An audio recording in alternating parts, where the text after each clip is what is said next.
YouTube above average Cody here today to tell you guys all about Modern Warfare 3 Ranked and whether it's the rank system and rank process that we were all really hoping for to come to this game, really making the whole experience worth our time. So we're going to get right into the nitty-gritty here, guys. I'm going to go right in and talk about the gameplay and the maps because that's really the most important part about Ranked. Then I'm going to talk a little bit about the rank system, which is very similar to last year's Call of Duty, and then I'm going to go in, show you guys the UI, the rewards, and then give you guys kind of my final thoughts. So let's get through this as quickly as possible. First off, guys, I'm really happy with the map and mode selection for the most part. For search and destroy maps, we have High Rise, Invasion, Karachi, Skid Row, Terminal, which is a nice amount of maps to start with Ranked Season 1. For Hardpoint, we have Invasion, Karachi, Skid Row, Terminal, and Subbase. And Subbase for me is the only real outlier here that is absolutely bad. It might just be that I don't have enough experience on it yet, but it seems like the pros always veto it in the CTL, so that's really the only outlier there.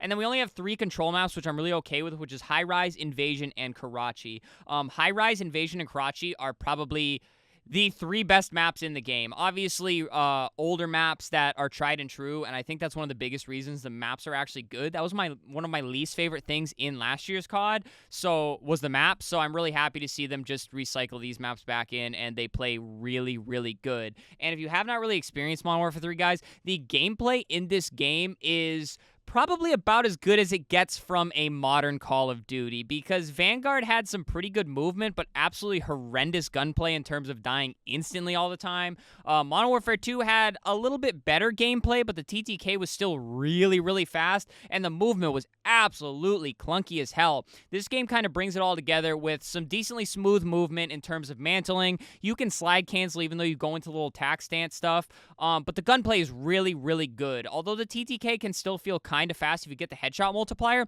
if your shots really aren't that on, as you can see here, it does take a little bit to kill, so it's decent enough where you can still kind of make plays, you can still back out of gunfights, and you can still get those big double and triple kills off one magazine while also surviving if you catch the enemy off guard, which makes it for some really good competitive ranked gameplay because you're not just running out and dying instantly every time, but it's balanced enough where you get punished if you make a bad play, but you can still survive very well if you're making a good play and making your enemy miss some bullets. So altogether, map's playing well, the gun plays good, the movement is good enough. I'm really enjoying the way it plays. I've been having a lot of fun with friends, and overall, it feels pretty balanced in terms of how the rank system stacks up, which we'll get into in the next part.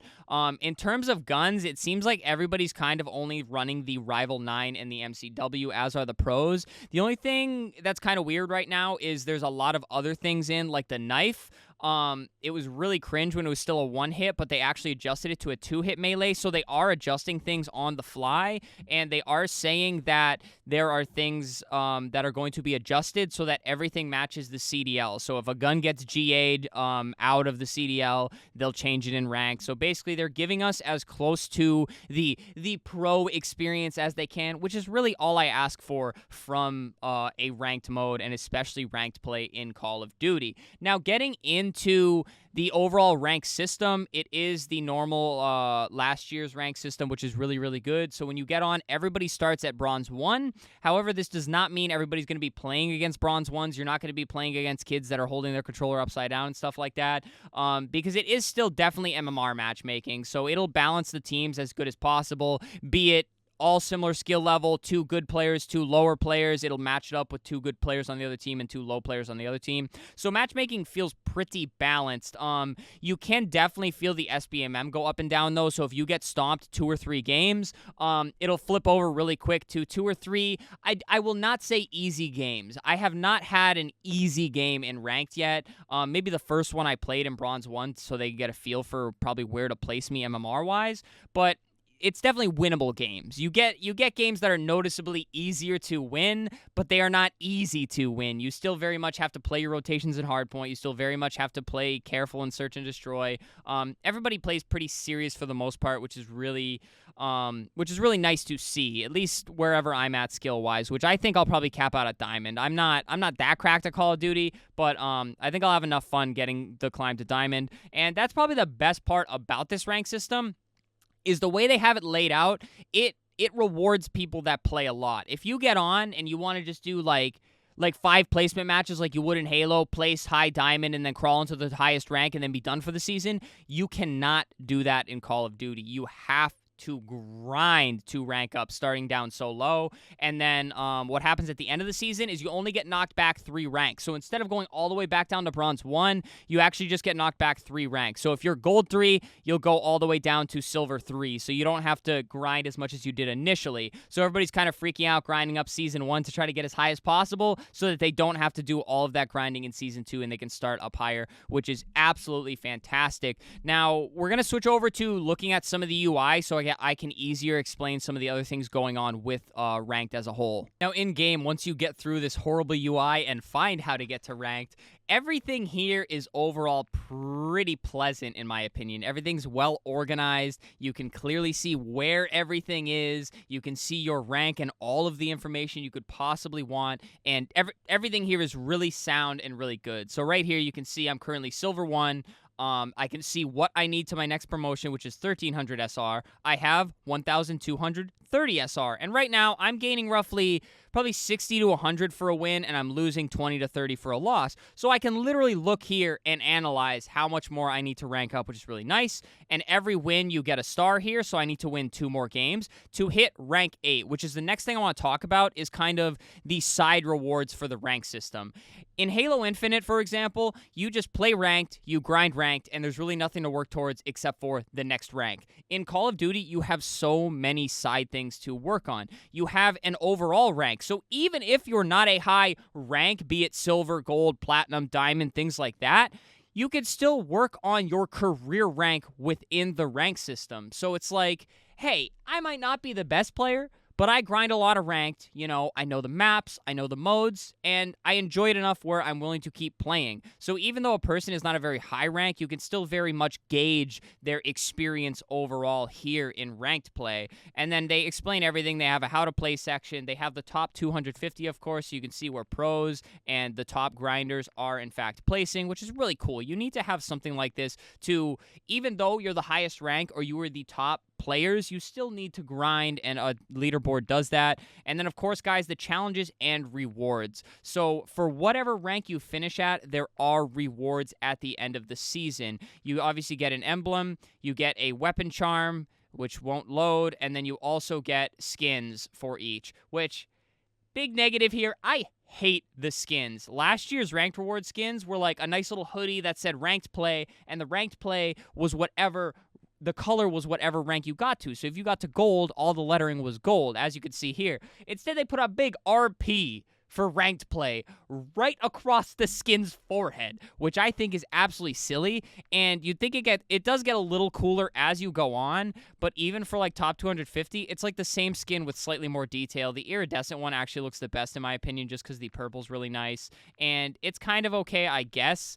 But other than that, it's not that crazy, the emblems and stuff. But again, ranked rewards are cool, and everybody gets something similar, and you can just flex what rank you were able to get to, which I'm perfectly fine with. And then on the side, there are also season rewards, which you get rewarded for so many wins. So for 5 wins, you get a sticker. For 10 wins, you get a knife variant.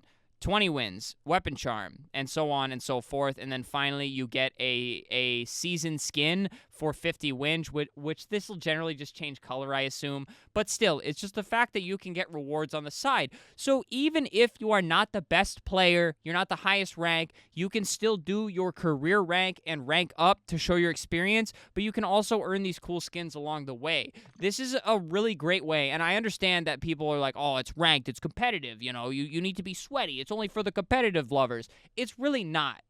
A casual player can still very much enjoy ranked, and they'll just MMR into wherever they place. I'm kind of on the fence with the whole catering a ranked play to a casual audience, but I'll be honest, that just improves the player base, it keeps people retained, and it just keeps people playing. Now, hopping over to weapons, they do a really good job of they give you all the attachments and everything, of course, and you can only select what is in. So obviously assault rifles, SMGs, and sniper rifles, and you can only select attachments that are allowed, and it does tell you at the top Call of Duty League rules in effect. And one other thing that is really cool as well is anything that's in, even if it is not in and or even if it is in and you don't have it unlocked, it will show you that you don't have it unlocked, but you can still select it on the class. So again, everything is unlocked that you can use in ranked play, but if you use it in ranked and you're like, oh, dude, I really like this, I want to use it in pubs, it'll tell you whether you actually have it unlocked or not, or if you have to unlock it through the armory. So it's really nice. Everything's kind of well covered here. Everything's pretty smooth.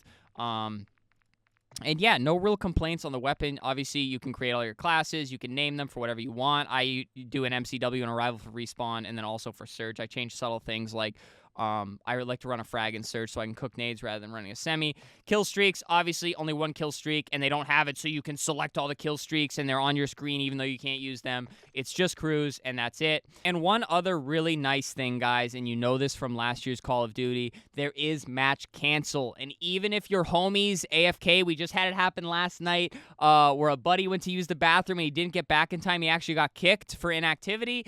It just cancels the whole match. Nobody loses SR. It cancels the match. You can go into next game. It is fantastic.